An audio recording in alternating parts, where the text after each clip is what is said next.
Hey Bruce, hey Joyce. So, I've got this in camera mode, so the perspective's a bit crazy, but this is my first idea. You mentioned handbags.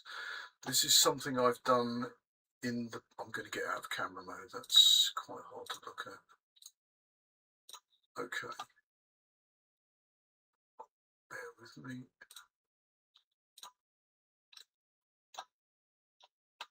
So, this is something I've done in the past. These are 300mm deep shells. They could be 300 or 400mm, and these are shelf dividers. Now, normally these are used for containing folded items on a shelf or creating a shelf end. So it might be, woolly jumpers or something like that, something that when you fold it up needs a bit of containment. But I've supplied these in the past for storing handbags. So it's something that's going to contain the handbag in an upright position. It might be something it depends on the bags you've got and how you like to store them, but it's something that I've done for other people. Thought I'd show it to you. Below that are just plain 300mm shelves. I think you've made alternative arrangements for shoes, but the 300mm wire shelf is a really good budget way of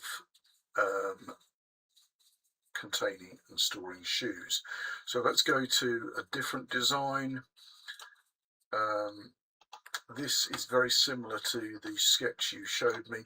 I don't know how many of those bays you want to fill, but you have 4 45cm wide bays to play with there. Shallow baskets, and in this case a click-in melamine shelf. I'm going to cough, excuse me. Now, I'd actually recommend a 400mm wire shelf. The click-in melamine is, if you like the look of it, you like the look of it, but it's very expensive for this, not very expensive, it's a little expensive for a fairly ordinary level of functionality. You could achieve that with in fact, I'm just going to jump in and modify that shelf there. Let's convert that to a wire, non-deck or no rail, click and go.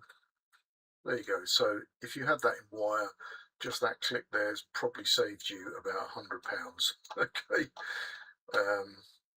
Alternative option there. What else did I show you? Let me just look at the screen grabs I've done. We've seen that. We've seen that.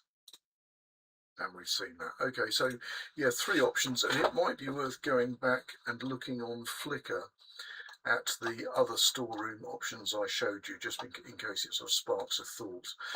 I would say to justify the cost of these gliding baskets, you've really got to think, do I need that gliding functionality? What is the point of having that? Why am I doing that?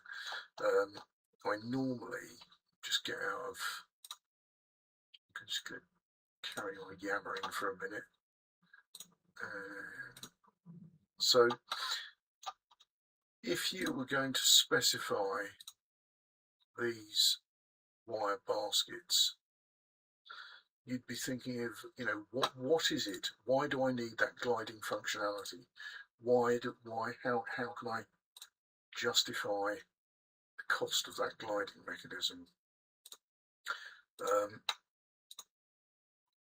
It's that what I'm looking for, and I just wanted to show you, because normally you would not have that much space between them.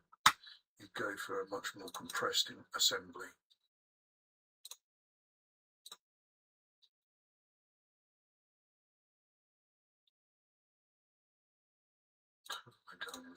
Done. This is turning into a very boring video. Right, let's try that.